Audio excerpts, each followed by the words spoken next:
ये तीन जिंदगी मनुष्य को बर्बाद कर देती है। पहले नंबर पर है दिखावट। ज्यादा दिखावा मत करना, नहीं तो एक दिन कर्जे में लतालूम हो जाओगे। बनावट, अपनी बात को बनाकर मत बोलो, जो बोलना है सब सही बोलो।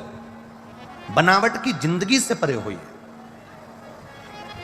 आज के जमाने में व्यक्ति बनावट की बात इतनी कर देता है, जब शादी संबंध करने जाते हैं तो इतनी बनावट की बात करेगा, साहब लड़का तो ऐसा है, लड़का तो वैसा है, लड़की तो ऐसी है, लड़की तो वैसी है, साहब उनके माता पिता तो ऐसे हैं, उनके मामा जी तो ऐसे हैं, उनके काका जी तो ऐसे हैं, उनके रिश्तेदार तो ऐसे हैं। ये बनावट की बातें हमारे सनातन धर्म के लिए श्रेष्ठ नहीं है।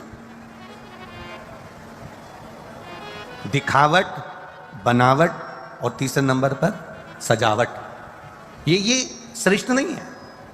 अपनी श्रेष्ठ जिंदगी जीने के लिए हमें दिखावे की जिंदगी से बाहर निकलना पड़ेगा। आज के जमाने में व्यक्ति इतना दिखावा करना चाहता है, मेरे पास तो गाड़ी है, मेरे पास तो बंगला है, मेरे पास तो ये है, मेरे पास तो वो है। ये दिखावे की जिंदगी से आप परे हो जाओ, दिखावे की जिंदगी से आप बाहर हो जाओ।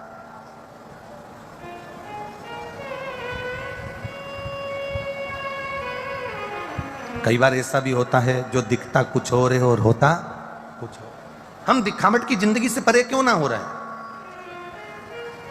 मेरे भोलेनाथ जी को ना तो दिखावट चाहिए, ना तुम्हारा बनावट चाहिए और ना तुम्हारी सजावट चाहिए।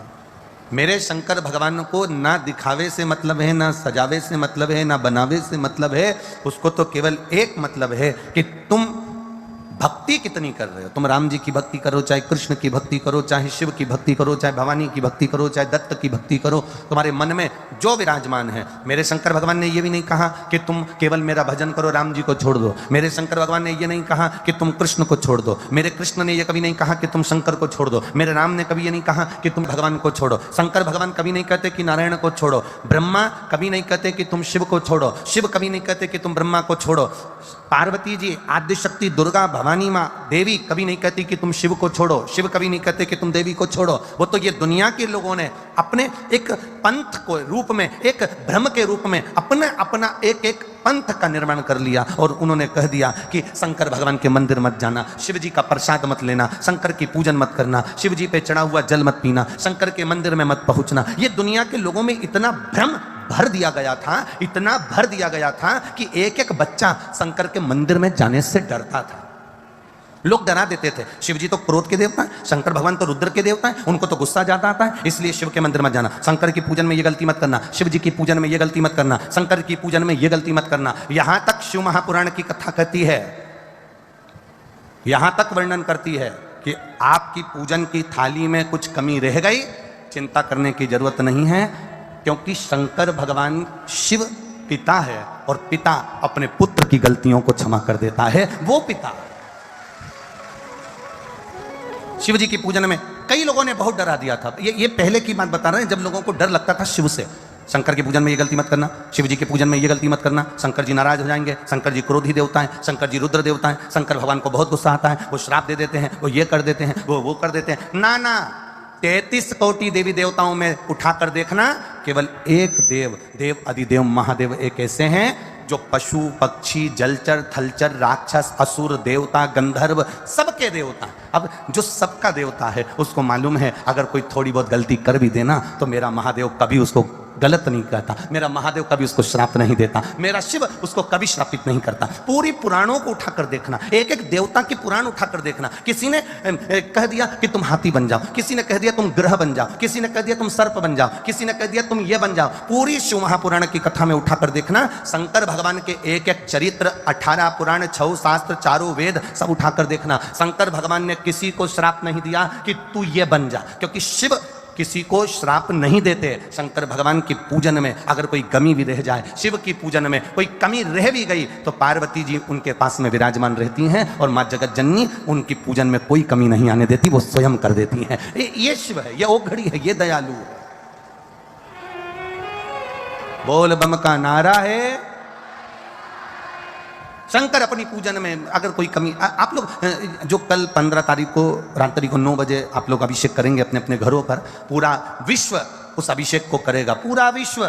घर घर में शंकर का शिवलिंग बनेगा। आपको अगर कोई चीज नहीं मिली, कोई चीज नहीं प्राप्त हुई, समी का पत्ता नहीं मिला, बेलपत्र नहीं मिला, गुलाब का फूल नहीं मिला, या कमल गट्टा नहीं मिला, या काली मिर्च नहीं मिली, या गेहूं का दाना नहीं मिला, घबराने की बात नहीं है। उसकी जगह तुम्हारे पास जो रखा हो वो उस भाव का स्मरण कर करके मैं गेहूं का दाना चढ़ा रही हूँ, मैं काली मिर्च चढ़ा रही हूँ, मैं बाबा को अन्न भाग चढ़ा रही हूँ, मैं भगवान को भोग, ये तुम्हारे चित्त से सेवा करो, तुम्हारे मन से सेवा करो। दिखावा नहीं चाहिए। दिखावट, बनावट और सजावट की जिंदगी से मेरा महादेव बहुत दूर है, बहुत दूर। अगर सजावट की जिंदगी में मेरा महादेव देते ना, तो राम जी को ब्याह हुआ तो सज धज कर गए, भगवान कृष्ण का ब्याह हुआ तो सज धज कर गए, भगवान नारायण का ब्याह हुआ तो ख्याति देवी के यहाँ सज धज कर गए, ब्रह्मदेव का विवाह हुआ सज धज कर गए, इंद्र का विवाह हुआ सज धज कर गए। 33 कोटि देवी देवताओं का चरित्र उठाकर देखिएगा, सबने श्रृंगार करा। अगर मेरे महादेव सजावट की जिंदगी जीते, अगर मेरे महादेव बनावट की जिंदगी जीते, अगर मेरे महादेव दिखावट की जिंदगी जीते, तो बूढ़े नंदी पर सवार होकर डमरू बजाते बजाते नग्न अवस्था में भस्म लपेट कर अपनी ससुराल नहीं जाते, खूब सज धज कर 16 श्रृंगार कर कर खूब स्मरण कर कर मेरे महादेव अपनी ससुराल जाते। पर उन्होंने कहा ये जितनी सजावट है, ये जितनी दिख अंधेरी, ये सजावट कितने दिन की रहती है? दुल्हन तैयार होके स्टेज पे पहुंच जाती है, उसके बाद क्या वो पूरी 2-4-8 साल तक ऐसी सजी धजी रहती है क्या? उतनी डिजाइन में रहेगी क्या वो? अरे बोलो तो जम के नहीं रहेगी।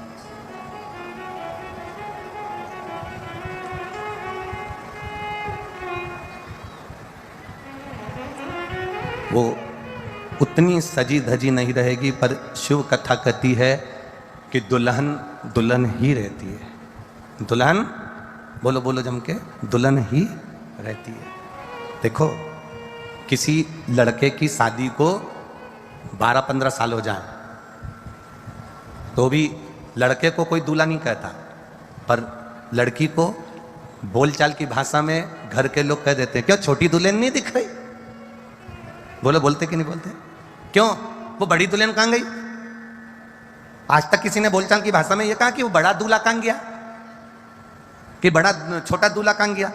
लड़का एक बार दूल्हा बनने के बाद, उसके बाद उसको दूल्हा कोई नहीं कहता, पर दुल्हन जो 16 श्रृंगार करने वाली है, जो अपना घर त्याग कर, अपने पिता की देहली त्याग कर अपने पति की देहली पर पांव रखती है ना, वो जिंदगी भर के लिए दुल्हन बन जाती है। उसको कहा जाता है छोटी दुल्हन कहाँ है, बड़ी दुल्हन कहाँ है, छोटी दुल्हन को बुला दो, बड़ी दुल्हन को बुला दो। वो दुल्हन आखिरी तक भी, भले वो 70 साल की हो गई, 60 साल की हो गई, तो भी उसके घर के बुजुर्ग लोग 50 साल की होने के बाद भी क्या छोटी दुल्हन कहाँ है, छोटी दुल्हन कहाँ है, बड़ी दुल्हन कहाँ है? दुल्हन दुल्हन रहती है।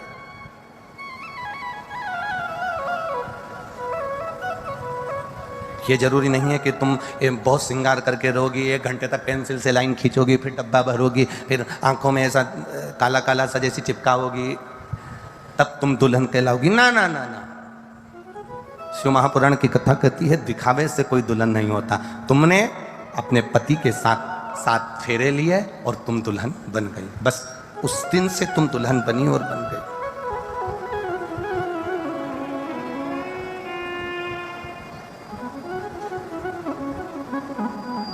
अब आपको ब्रह्म, तुम शिव जी को दिखावट पसंद नहीं है, शिव जी को बनावट पसंद नहीं है।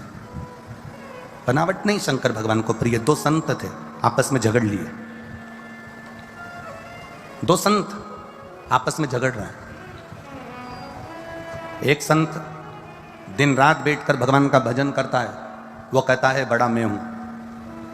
दूसरा संत भोजन बनाकर भगवान को भोग लगाता है, भोग लगाकर जो थाली वापिस आती है उसको खा जाता है, भोजन कर लिया। सवेरे भी ऐसे ही करता है, शाम को भी ऐसे ही करता है, और जितना समय मिलता है भगवान की भक्ति करता है, और भोजन बनाया, भगवान को भोग लगाया और खाया। 2 संत आपस में झगड़ लिए। 2 संत, एक दिन रात भगवान की भक्ति में लगा और एक भोजन बनाता, भगवान को भोग लगाता और खा लेता। अब जो भक्ति करने वाला है वो कह रहा है बड़ा मैं हूं, जो भोजन करा रहा है भगवान को और खा रहा है वो कहता है बड़ा मैं हूं। दोनों में झगड़ा हो गया, दोनों में लड़ाई हो गई। लड़ाई हुई तब उसी समय पर श्री देवऋषि नारद का आगमन हुआ।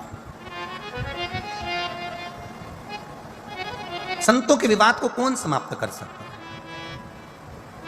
संतों के विवाद को कौन समाप्त करे? तो वो देवऋषि नारद आ गए, देवताओं के ऋषि देवऋषि। और देवऋषि नारद जी ने आकर पूछा, क्या बात है, हुआ क्या? जो दिन रात भजन करने वाला है उसने कहा मैं बड़ा हूं, और जो भोग लगाकर भोजन कर रहा है, जितना समय मिला भगवान की भक्ति कर रहा है, वो कह रहा है बड़ा मैं हूं। दोनों को लड़ता हुआ देखकर देवऋषि नारद ने कहा इसका निर्णय मैं कल दूंगा। नारद जी जो तप साधना में लगा था, दिन रात भगवान की भक्ति में लगा था, नारद जी उसके पास में एक हीरे की अंगूठी छोड़कर चले गए। जो भगवान को भोग लगाता था और भोग लगाकर भोजन ग्रहण करता था, नारद जी भगवान के सिंहासन के पास जहां वो भोग रखता था उसके पास में एक अंगूठी रखकर चले गए। दोनों जगह पर हीरे की अंगूठी रखी है देवऋषि नारद, दोनों जगह।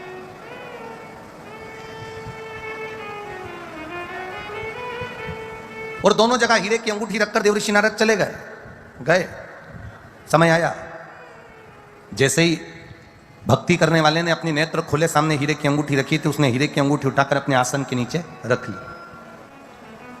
और भोग लगाने वाले ने भोजन तैयार करा, और भोजन तैयार करके भगवान को जब भोग लगाने गया तो उसको हीरे की अंगूठी पड़ी हुई दिखी। उस स्थान के पास में हीरे की अंगूठी पड़ी दिखी तो उसने उसको पड़ा रहने दिया। भगवान को भोग लगाया, भोग लगाकर थाली लाया, पेट भरकर खाया। उसके मन में आया मेरा महादेव बड़ी कृपा करने वाला है, जब सवेरे और शाम दोनों समय मेरे को भर पेट भोजन दे रहा है, तो मैं इस हीरे की अंगूठी का करूंगा तो करूंगा क्या? पड़ी रहने दी। दूसरे दिन देवऋषि नारद आए, और नारद जी ने जैसे ही आए तो दोनों संतों ने पूछा बड़ा कौन? नारद जी ने कहा दोनों खड़े हो जाओ। दोनों खड़े हो गए। जो भक्ति कर रहा था उसके आसन के नीचे से अंगूठी निकाल कर दिया, ये लो हीरे की अंगूठी तुम्हारे आसन के नीचे रखी थी। किसने रखी? तो कहता है महाराज यहां पड़ी हुई मिली थी, मैंने उठाकर अपने आसन के नीचे रख ली थी। भगवान देवऋषि नारद ने कहा एक अंगूठी तुमको मिली, तुमने आसन के नीचे रख ली, एक अंगूठी इसको मिली, भोजन की थाली के पास पड़ी रही पर इसने उठाई नहीं, और भगवान को भोग लगाया और आया और भोजन कर लिया। देवऋषि नारद कहते हैं अगर दिन रात आंखें बंद कर कर बैठे रहोगे, दिन रात नेत्र बंद कर कर बैठे रहोगे, भक्ति में लगे रहोगे, उसके बाद भी हीरे की अंगूठी में तुम्हारी आसक्ति थी जो तुमने आसन के नीचे रख ली, और इसने अपनी आसक्ति को भगवान की भक्ति में लगा दिया। भोग लगाता, खाता, जितनी देर समय मिलता भजन करता, अंगूठी को हाथ तक नहीं लगाया। अब तुम बताओ कि सही भक्त ये है कि तुम हो? तब जो दिन रात भजन में लगा था उसने चरण पकड़ लिए अपने मित्र के। मित्र, मैं समझता था कि मैं आंख बंद करके बैठा हूं कि भगवान मुझे मिल जाएगा, मैं नेत्र बंद करके बैठा हूं मुझे भगवान मिल जाएगा, मैंने चंदन का तिलक लगा लिया मुझे भगवान मिल जाएगा, मैंने बाल बढ़ा लिए मुझे भगवान मिल जाएगा, मैंने कपड़े चेंज कर लिए भगवान मिल जाएगा, मुझे वस्त्र चेंज कर लिए भगवान मिल जाएगा, मैंने अपना गाने का तरीका बदल लिया भगवान मिल जाएगा, आसन लगा के बैठ गया भगवान मिल जाएगा, माला पकड़ कर बैठ गया भगवान मिल जाएगा, गौमुखी लेकर बैठ गया भगवान मिल जाएगा, दिन रात मंदिर में जाकर बैठ गया भगवान मिल जाएगा, नदी के तट पर जाकर बैठ गया भगवान मिल जाएगा, भगवान तो कथा में जाकर बैठ गया भगवान मिल जाएगा। बहुत कठिन बात है भाई, तुम बैठ सब दूर जाओगे पर ये मन को परमात्मा तक पहुंचाना पड़ेगा, तब वो परमात्मा मिलता है। बैठने से परमात्मा नहीं मिलता, बैठने से नहीं मिलता। यहाँ लाखों लाखों लोग आते हैं, पुष्कर जी में कथा हुई लाखों भक्त पहुंचे, या अलवर में कथा चल रही है, रोज यजमान परिवार खंडेलवाल जी, विनोद जी रोज प्रतिदिन पंडाल बढ़वाते हैं, रोज प्रतिदिन बिछात बढ़वाते हैं, रोज लाखों लाखों लोग कथा में पहुंच रहे हैं। तुम्हारे पहुंचने से हम ये नहीं कहेंगे कि तुम इतनी संख्या में आ गए तो तुम सबका कल्याण भगवान कर। कल्याण उसका होता है जो चित्तवृत्ति से कथा को अपने भीतर उतारता है और अपने जीने के तरीके को थोड़ा सा बदल लेता है, झूठ कपट की जिंदगी से दूर हो जाता है, असत्यता की जिंदगी से दूर हो जाता है। थोड़ी सी कथा को अपने अंदर उतारो, केवल यहां से सुनी यहां से निकाल दी, बच्ची कुची थी कपड़ा में से झड़ा दी, थोड़ी बहुत नाचने के लिए खड़े हुए तो सब झटक कर नीचे पटक दी, और घर गए तो लोगों ने पूछा कथा बहुत अच्छी हुई, तुमने सुनी थी? हाँ सुनी थी। क्या बोले महाराज जी? भजन अच्छा गाया था। नहीं, भजन तो गाया था पर कथा अपनी जिंदगी में क्या उतारी, हमने अपने जीवन को सार्थकता क्या प्रदान करी। भीड़ बढ़ाना मूल उद्देश्य नहीं होता। भीड़ तो एक बेवड़ा शराब पीकर मदिरा पीकर रोड पर गिर जाए या गाली देना चालू कर जाए तो भीड़ तो वहां पे भी इकट्ठी हो जाती है, पर बेवड़े को देखकर भीड़ जो इकट्ठी होती है वो भीड़ में और इस भीड़ में अंतर है। वहां जो भीड़ होती है वो गाली सुनने वालों की होती है और यहां जो भीड़ होती है वो भगवत भजन करने वालों की होती है। भीड़ बढ़ाना उद्देश्य नहीं है कि आप हजारों की संख्या में, लाखों की संख्या में पहुंचो, भीड़ बनाओ तो कथा का आनंद आएगा। ना ना ना, भीड़ बढ़ाना उद्देश्य नहीं होता। उद्देश्य होता है कि आप में 1 लाख लोग अगर कथा सुनने के लिए आए हैं तो कम से कम अगर 25,000 लोग भी शंकर के मंदिर जाना चालू कर दे तो चल जाएगा, वो 75,000 अपने आप जाना चालू कर देंगे। भीड़ का मूल उद्देश्य भगवान की कथा को अपने भीतर उतारना है।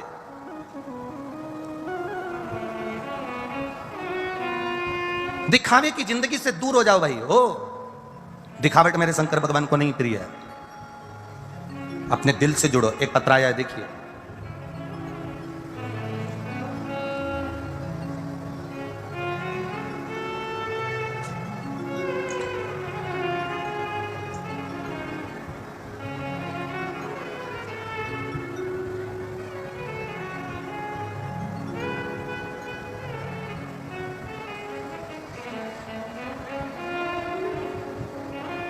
मेरा नाम सोनिया सोनी, पति का नाम योगेश सोनी। मैं बजाजा बाजार हकीम जी की गली अलवर से हूँ। यही लिखा ना, हकीम जी की गली, सही है नाम? मेरा नाम सोनिया सोनी, पति का नाम योगेश सोनी। मैं बजाजा बाजार ही है, बजाजा बाजार हकीम जी की गली अलवर से हूँ। कहीं बैठी हो तो हाथ हिला सकती हैं, कहीं अगर बैठी हो तो हाथ हिला सकती हैं, जहाँ भी बैठी हैं। हकीम जी की गली अलवर से हूँ। 1 लोटे जल का, 1 बेलपत्र का क्या बखान करूँ गुरुजी। मेरे भोले बाबा ने मेरे बच्चे को नया जीवन दिया है। मेरा बेटा 8 वर्ष का है गुरुजी। जब वो 5 वर्ष का था तब पेट में उसको दर्द हुआ। डॉक्टरों के पास लेकर गए तो डॉक्टरों ने सारी जांच करी पर मालूम नहीं पड़ा। फिर वापिस जांचें करना प्रारंभ करा। तब जयपुर की जांचों में आया कि मेरे बेटे को गेहूं का एलर्जी है। वो कभी जिंदगी में गेहूं नहीं खा सकता, अन्न नहीं खा सकता। बड़े दुखी हुए गुरुजी। ट्रीटमेंट चलता रहा, इलाज चलता रहा, पर वो ठीक नहीं हुआ गुरुदेव। बाद में किसी के कहने पर आपकी कथा सुनना प्रारंभ करा और 2 बार पशुपतिनाथ का व्रत किया। 3 साल तक मेरे बेटे ने बहुत दवाइयाँ खाई पर उसको आराम नहीं मिला। गुरुजी, मेरा बेटा रोता था कि मैं कभी अन्न नहीं खा पाऊंगा, मैं क्या कभी भोजन नहीं कर पाऊंगा। रोता था। डॉक्टरों ने कहा था ये दवाई उसकी जिंदगी भर चलेगी क्योंकि इसको अन्न की एलर्जी है।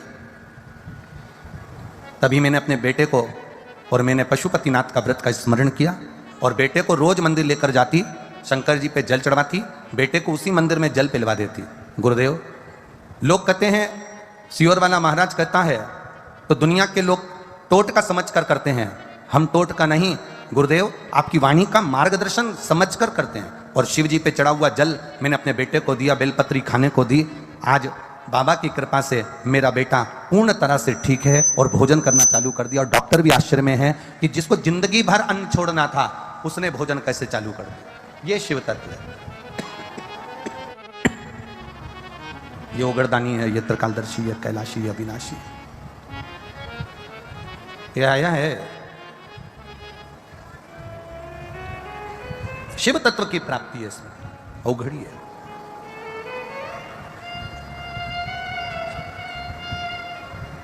सोनिया सोनी, पति योगेश जी सोनी आए हुए हैं क्या? बचाया साथ में, शिव कृपा। ओघड़दानी है, उसके आगे सब फीका है महाराज। आप दिखावे से दूर हो जाइए।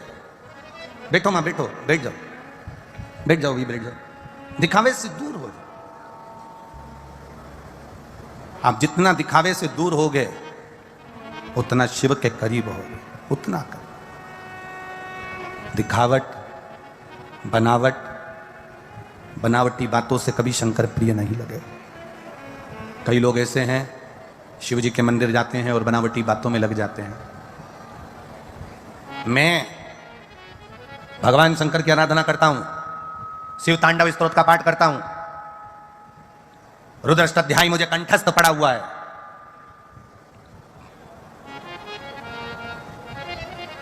मैं जितना भगवान का भजन करता हूं शिव जी का उतना कोई नहीं करता।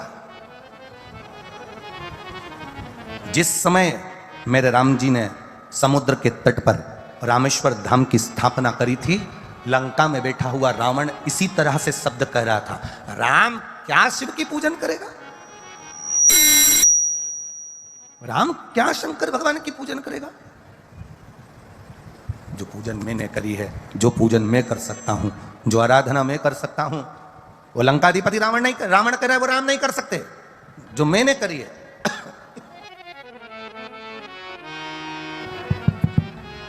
जो मैं कर सकता हूं, वो राम नहीं कर सकते। रावण चीख कर चिल्ला कर कह रहा है। ऐसे कई हैं जो आपकी बुद्धि को विपरीतता की ओर लेकर जाएंगे, बनावटी बातें कहकर। मुझे रुद्राष्टाध्यायी आता है, मुझे शिव तांडव स्तोत्र आता है, मुझे ये आता है, मुझे वो आता है। अरे दुनिया के लोगों को क्या मालूम? एक लोटा पानी लेकर आ गए, शंकर जी को चढ़ाया, चले गए, उनको क्या आता है? फिर वही वाली बात आ गई। एक विद्वत जन मंत्रों पर मंत्र बोल रहे थे और एक स्कूल का छोटा सा बच्चा शंकर जी को जल चढ़ाने आया था, शिव जी को जल चढ़ाने के लिए आया, और जल चढ़ाने आया तो उसने पंडित जी को देखा कि वो मंत्र बोल रहे हैं। छोटा सा बच्चा भी चालू हो गया, बड़बड़ बड़बड़ करना चालू कर दिया। पंडित जी ने पूछ लिया, मैं इतने मंत्र बोलता हूं, क्या तुझे मंत्र आते हैं जो तू मुंह चला रहा है? हाँ, छोटा सा बच्चा था, जिद्दी। उसने कह दिया आते। बच्चा बच्चा होता, उसने कह दिया आते आते हैं सारे मंत्र, सारे स्तोत्र। बच्चे ने कहा आते। बोल के बता। जल डालते जलते बोला ABCDEFGHIJKLMNOPQRSTUVWXYZ। आ से अनार का, आ से आम का, गा से कबूतर, खा से खरगोश, गा से गमला, घा से घड़ी, आ से। पंडित जी ने कहा ये क्या बोल रहा है? बच्चा कहता है आपने जितने स्तोत्र पढ़े वो भी इन्हीं अक्षर के अंदर हैं। भगवान को मालूम है अक्षर में जमा लेगा। भगवान को मालूम है अक्षर कहां जमाना है। भगवान तुम्हारी बनावटी बातों से कभी प्रसन्न नहीं हो सकता। मेरा भगवान अगर प्रसन्न होता है तो तुम जो दिल से अगर उसको पुकार लो, दिल से कह लो, वो तुम्हारे सामने प्रकट होकर वर देकर चला जाता है। उसे बनावटी पसंद नहीं है, बनावटी पसंद है।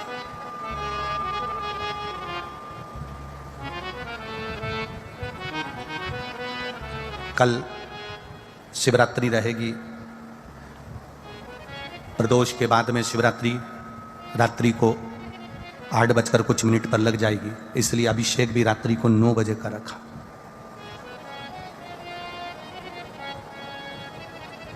उसका नाम है शिवरात्रि। क्या नाम है? शिवरात्रि। मतलब शिव की आराधना पूरी रात होती है। कब होती है? पूरी रात। 4 पहर की पूजन होती है महादेव की, शिव महापुराण में लिखा है। पूरी रात आराधना करो, तुम्हारी मर्जी पड़े जब तक करो। शिवरात्रि कोई भोग और वासना की रात्रि नहीं है, आसक्तियों की रात्रि नहीं है। शिवरात्रि मेरे महादेव को प्रसन्न करने की और उसकी भक्ति की रात्रि है।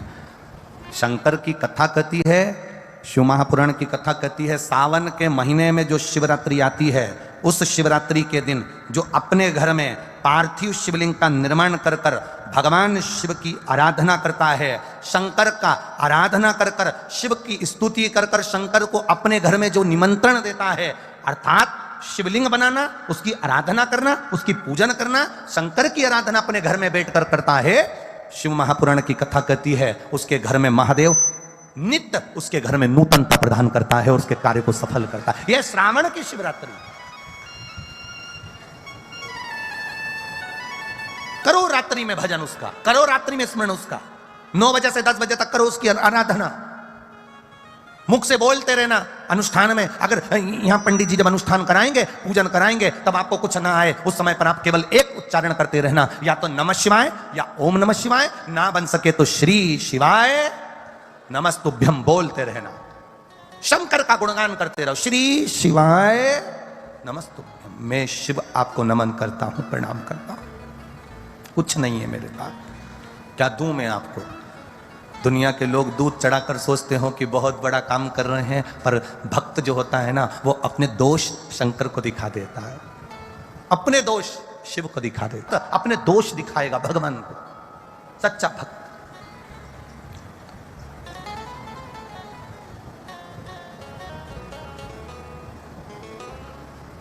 तेरी पूजा में दूध ले आई, उसे बछड़ा भी झूठा कराए।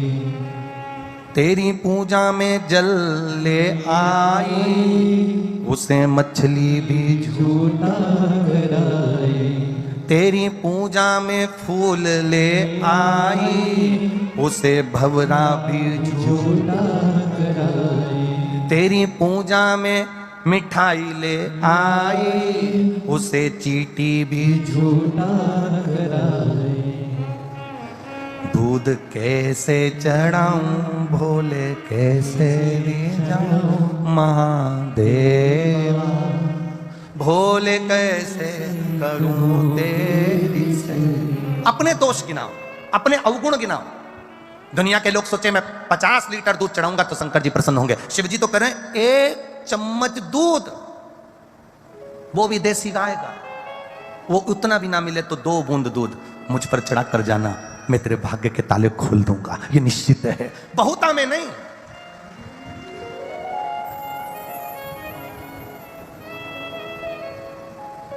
एक बार एक डॉक्टर साहब, बड़े बड़े विद्वान डॉक्टर, बड़े विद्वान,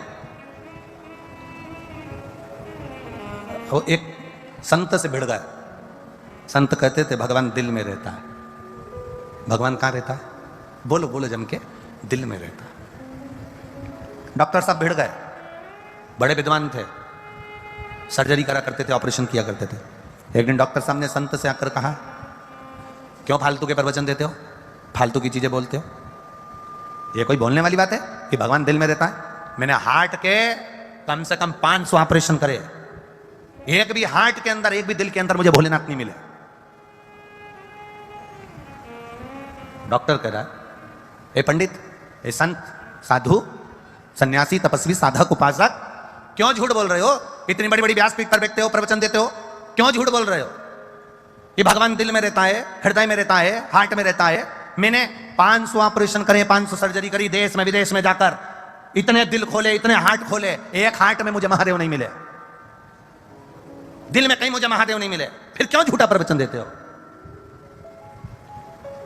संत ने कहा, उत्तर में दूंगा, पहले जाओ, सामने गाय बंधी है, उस गाय का दूध निकाल के लाओ। संत गए गाय का दूध निकालने के लिए। गाय के थन को हाथ लगा लिया, खींचा, तो भी गाय ने दूध नहीं दिया। खूब मेहनत कर ली, आधा 1 घंटा मशक्कत कर ली डॉक्टर ने, पर गाय ने दूध नहीं दिया। संत ने पूछा, डॉक्टर साहब गाय ने दूध दे दिया कि नहीं दिया? अब एक काम करो, सामने बछड़ा है छोटा सा, उस बछड़े को खोलो, वो अपनी माँ के पास जाएगा, माँ को मुख लगाएगा, उसके बाद बछड़े को हटाना, फिर दूध लेना। बछड़ा खोला, दौड़कर अपनी माँ के पास गया, गाय के थन को बछड़े ने दूध पीना चालू करा, बछड़े को हटाया और दूध निकालना चालू करा, तो भगोनी भरकर डॉक्टर दूध निकाल कर लेकर आ गया। भगोनी भरकर, बाल्टी भरकर डॉक्टर दूध लेकर आया। संत ने पूछा, डॉक्टर साहब दूध निकाल रहा है? हो, पहले निकाला क्यों नहीं आया? अब निकाला कैसे आ गया? पता नहीं, पहले निकाला, खूब मशक्कत करी, 1 बूंद दूध नहीं निकला। बछड़े को छोड़ा, बछड़ा उसकी माँ के पास गया और जाते के बाद जो दूध निकाला, दूध बाल्टी भरकर प्राप्त हो गया। बस डॉक्टर, भगवान दूध की तरह है, मिलने को तैयार हो जाता है, पहले इस दिल को भगवान तक छोड़ना तो पड़ता है, तब दूध निकलता है, तब परमात्मा मिलता है। भगवान को पाने का तरीका है, पहले आप अपने मन को तो छोड़ो परमात्मा के लिए, उसकी चिदानंद वृत्ति तक तो पहुंचो। दिखावट की जिंदगी से, सजावट की जिंदगी से और बनावट की जिंदगी से दूर हो जाओ कि मैं सारे स्त्रोत जानता हूं, मुझे सारे मंत्र आते हैं, मुझे सारी विद्या आती है, मैं सब जानता हूं, मुझे ये आता है, मुझे वो आता है।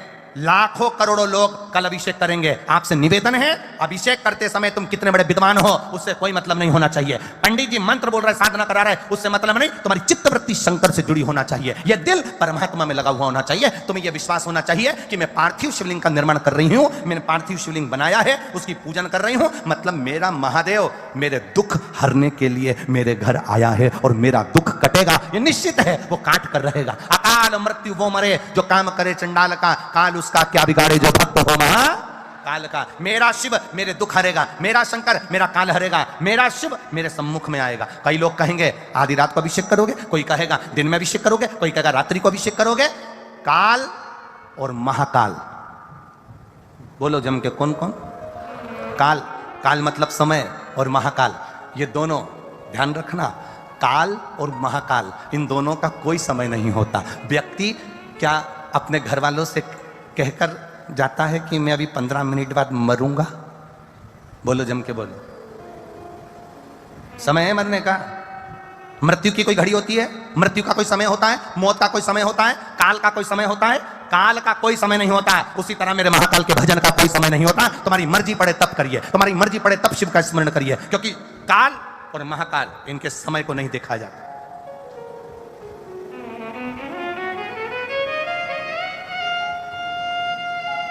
कब कौन सी बीमारी तुम्हारे सामने आ जाए, कब कौन सा दुख तुम्हारे सामने आ जाए, कब कौन सी तकलीफ तुम्हारे सामने आ जाए, उसकी कोई समय सीमा नहीं है।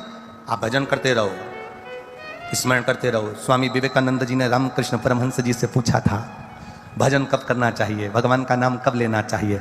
रामकृष्ण परमहंस जी ने कह दिया था, मरने के 5 मिनट पहले। स्वामी विवेकानंद जी ने कहा था, भगवान का भजन कब करना चाहिए? रामकृष्ण परमहंस जी ने कहा था, मरने के 5 मिनट पहले, मरने के 2 मिनट पहले। रामकृष्ण परमहंस जी ने जैसे कहा, स्वामी विवेकानंद जी ने कहा मरने के 2 मिनट पहले। हाँ, तो ये कैसे मालूम पड़ेगा कि मरेंगे कब? तो रामकृष्ण परमहंस जी कहने लगे, जब तुम्हें मालूम ही नहीं मरोगे कब, तो हर 2 मिनट में भजन करते रहो, कभी भी मर जाओ, ठिकाना किसको मालूम।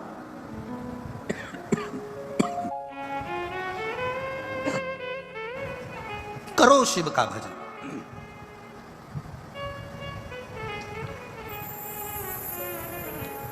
हम दिल से उसको पुकारेंगे, वो दिल से आता है, दिल से।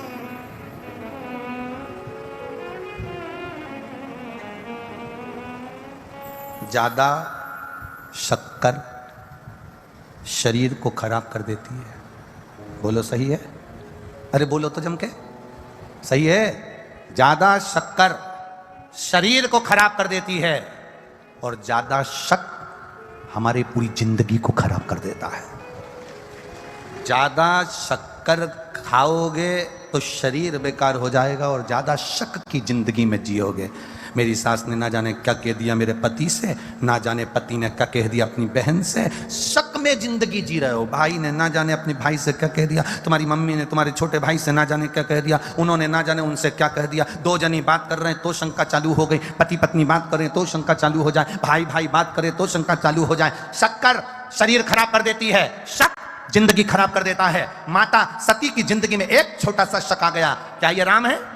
सती की जिंदगी में एक छोटा सा शक आया, क्या ये राम है, ये परमात्मा है, ये नारायण है जो अपनी पत्नी के लिए रो रहे हैं? बस जरा सी शक सती माता ने करी और शक ने पूरा परिवार नष्ट कर दिया। जरा सा शक माता सती ने करा था, भगवान भोलेनाथ के वचन पर शक कर लिया कि क्या ये नारायण है जो रो रहे हैं, ये राम जी अपनी पत्नी के लिए रो रहे हैं, ये भगवान है। जरा सा शक करा, जरा सा शक करा और पूरा परिवार बर्बाद हो गया। पूरा सती मैया जलकर भस्म हो गई, भोलेनाथ तप साधना में लीन हो गए, सब अलग अलग हो गए, सब कुछ नष्ट हो गया। जरा सा शक हमारी पूरी जिंदगी को, पूरे परिवार को, पूरे कुटुंब को, पूरे हमारी समाज को पूरा बर्बाद कर देता है। एक शक की जिंदगी मनुष्य को बर्बाद की ओर लेकर चली जाती है। कई लोगों के मन में शक आ जाता है, शंकर जी को जल चढ़ाएंगे तो ऐसा हो गया, तो शक में आ जाओ, बिल्कुल मत चढ़ाओ। कोई कहे रात्रि को शंकर जी का अभिषेक करेंगे, पूजन करेंगे, शक में बिल्कुल मत अभिषेक करो। शक नहीं हो तो करना, शक है बिल्कुल मत करना। मंदिर भी जाना तो शक से परे होकर जाना। मैं शंकर जी के मंदिर जाऊंगी, किसी ने कुछ कह दिया तो शक में जा रहे।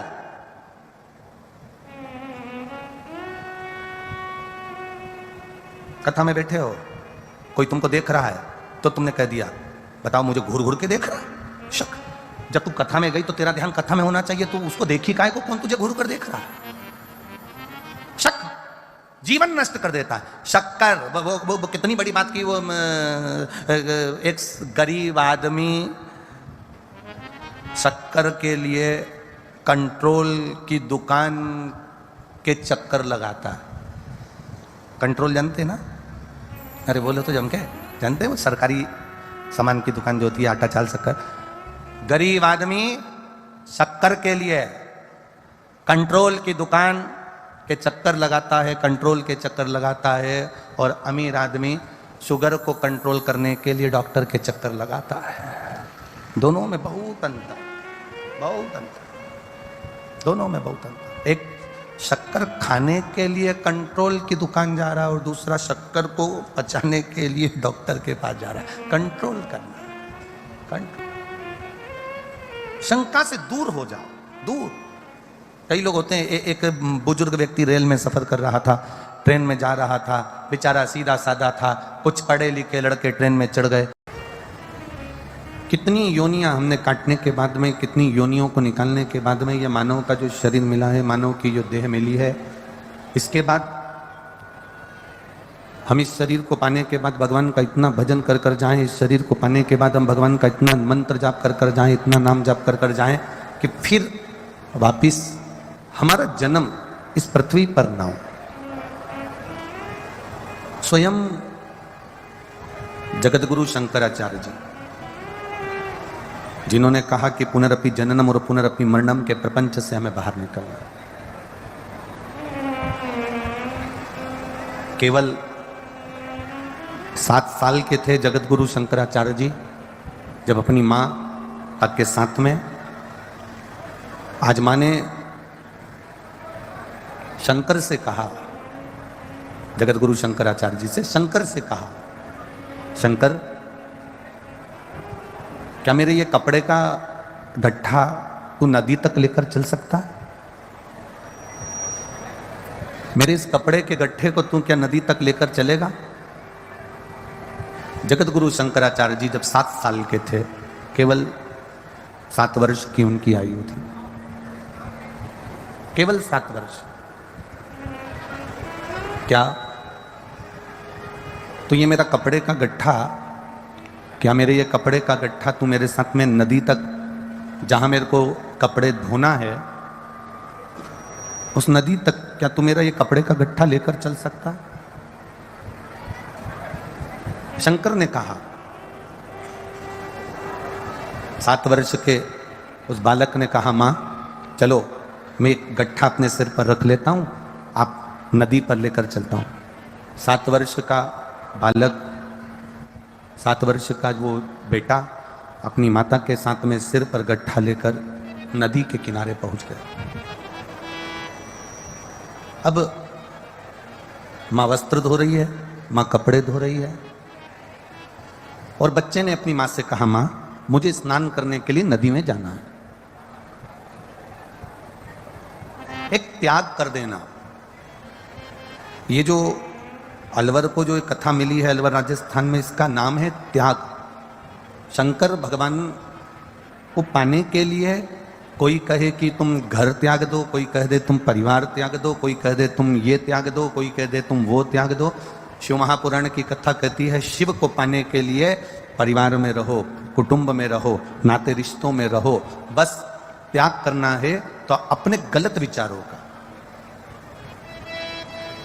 अपनी गलत सोच का, अपनी गलत दृष्टि का, अपने गलत कर्म का, हमारी गलत खान पीन का, हमारे गलत पहनावे का, हमारे गलत विचारों का हमको त्याग करना।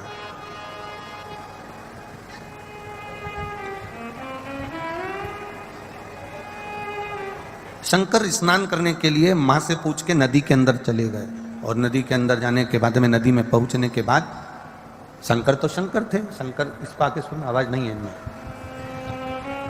शंकर तो शंकर थे। और जब शंकर नदी के अंदर पहुंचे, लीला रचना थी उनको, और उन्होंने लीला रची। गहरे पानी में पहुंचकर शंकर ने आवाज लगाना चालू करा, मां मेरे पांव को मगर ने पकड़ लिया, छोड़ नहीं रहा। 7 वर्ष के जगतगुरु शंकराचार्य जी थे, उनका नाम, छोटा सा बालक शंकर पानी के अंदर खड़ा होकर कह रहा है, मां मेरे पांव को मगर ने पकड़ लिया, वो छोड़ नहीं रहा। मां रोने लगी, झटपटाने लगी, बड़े बड़े पत्थर मां नदी में फेंकने लगी, पर बच्चा चिल्लाया, मां ये मगर मुझे नहीं छोड़ता, मां ये मगर मुझे नहीं छोड़ रहा, मां कुछ तो कर, मां ये मगर, ये ग्रह मुझे छोड़ नहीं रहा। मां ने पूरा प्रयास करा, मगर का पांव, मगर बालक का पांव नहीं छोड़ रहा। तब बालक ने अपनी मां से कहा, मां अगर ये मगर मेरा पांव नहीं छोड़ रहा तो तू एक काम कर, हाथ की अंजलि में जल ले ले, और जल लेकर कह दे, आज से ये शंकर बेटा तेरा नहीं है, आज से ये शंकर बेटा शंकर भगवान का है। बस इतना कह दें। दुनिया वस्तुओं का त्याग करती है, दुनिया भोजन का त्याग करती है, दुनिया ढेर सारी सामग्री का त्याग करती है, ढेर सारी वस्तुओं का त्याग करती है, पर शंकर कह रहे हैं मां तू एक काम कर, मेरा त्याग कर दे और मुझे शंकर भगवान को दे दे।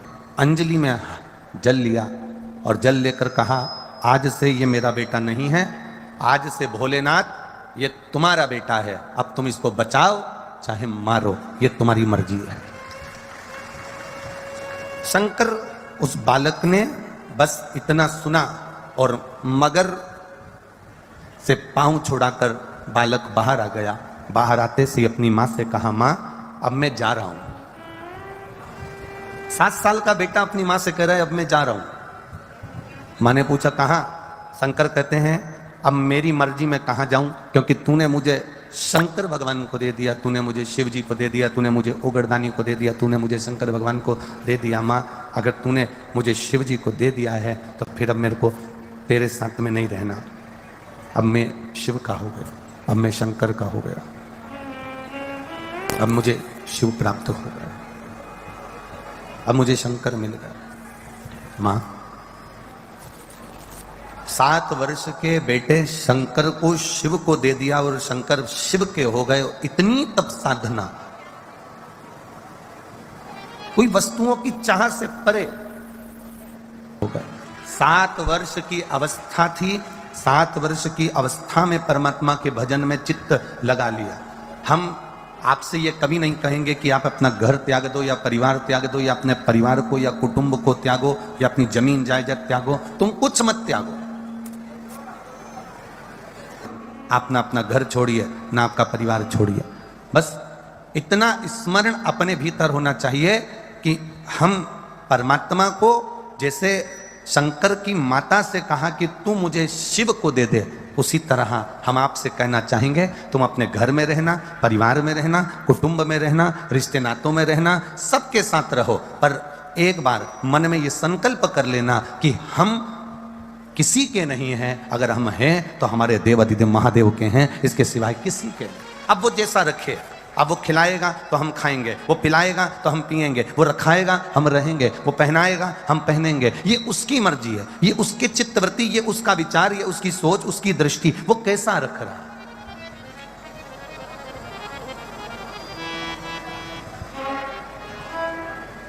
ये उसके ऊपर है, वो कैसा रखे।